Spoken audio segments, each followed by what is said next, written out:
ایک عورت بھاگتی ہوئی شہر کے قاضی کے پاس آئی اور کہا کہ میرے شوہر کو کسی نے مار دیا ہے۔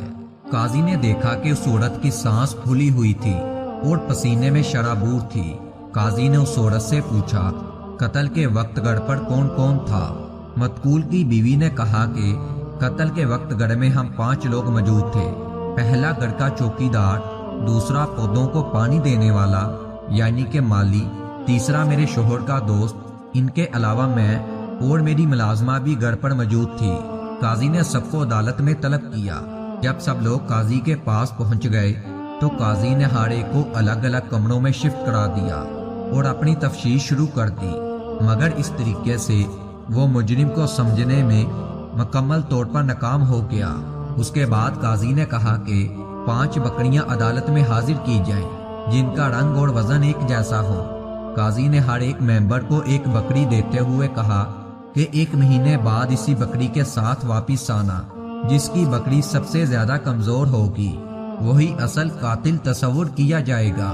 قاضی کے اس فیصلے سے سب حیران ہوئے، مگر پھر بھی وہ اپنی بکریاں لے کر چلے گئے۔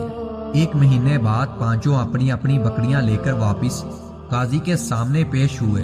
قاضی نے سب بکریوں کو بڑے غور سے دیکھا، پھر جب ان کا وزن کیا تو مقتول کے دوست کی بکری باقی سب بکریوں سے زیادہ وزن میں تھی اور زیادہ صحت میں تھی۔ قاضی نے مقتول کے دوست کی طرف اشارہ کرتے ہوئے کہا کہ یہی مجرم ہے۔ قاضی کے غلام نے کہا کہ آپ نے تو کہا تھا کہ 1 مہینے بعد جس کی بکری سب سے زیادہ کمزور ہوگی وہی قاتل تصور کیا جائے گا۔ ہاں، میں نے بالکل ایسا ہی کہا تھا، مگر اس بات میں میری ایک چال تھی۔ وہ چال یہ تھی کہ سب ممبر نے بکریوں کو چارہ کھلایا، مگر مجرم نے سب سے زیادہ مقدار میں بکری کو چارہ کھلایا ہے، کیونکہ اسے پتا تھا کہ اسی نے جرم کیا ہے اور اس طریقے سے وہ سزا سے بچ جائے گا۔ مقتول کے دوست نے چلا کر کہا کہ مجھے آپ کا فیصلہ منظور نہیں ہے، کیونکہ سب جانور ایک جیسا نہیں کھاتے اور نہ ہی سب جانوروں کی نشو و نما ایک جیسی ہوتی ہے۔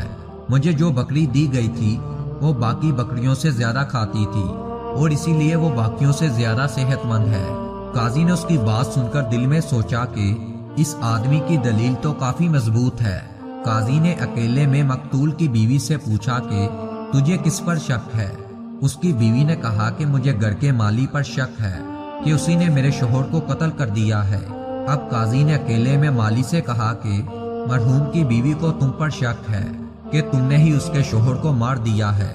مالی نے کہا قاضی صاحب، وہ مجھے ہی سولی پر چڑھانا چاہتی ہے، کیونکہ میں نے اسے اس کے مرے ہوئے شوہر کے دوست سے ملتے ہوئے دیکھ لیا تھا۔ میں اس کے راز سے واقف ہوں، اسی لیے وہ مجھے راستے سے ہٹانا چاہتی ہے۔ قاضی نے جب لاش کا معائنہ کیا تو اس بات کا اندازہ ہو گیا کہ مقتول کو زہر دی گئی تھی۔ اب یہ کیس قاضی کے لیے کافی آسان ہو چکا تھا۔ قاضی نے علیحدگی میں مقتول کی بیوی سے پوچھا آپ کے شوہر نے آخری بار کیا کھایا تھا؟ آخری بار اس نے سیب کھائے تھے اور وہ بھی ہم نے مل کر کھائے تھے۔ قاضی نے گھر کی ملازمہ سے علیحدگی میں پوچھا کہ کیا ایسا ہوا تھا؟ اس کی ملازمہ نے بھی اس بات کی تصدیق کر دی کہ صاحب نے آخری بار سیب ہی کھائے تھے۔ میں باغ سے سیب لے کر آئی تھی اور ان دونوں نے مل کر سیب کھائے تھے۔ ملازمہ نے یہ بھی بتایا کہ صاحب کو پہلے ہی اس بات کا شک تھا کہ اس کی بیوی اسے جان سے مارنا چاہتی ہے، اس لیے صاحب کا کھانا میں ہی تیار کرتی تھی۔ اس دن جب بیگم صاحب کے لیے سیب کاٹ کر لائی تو صاحب نے وہ سیب نہیں کھایا اور اس سے کہا کہ ایک تازہ سیب میرے سامنے کاٹو۔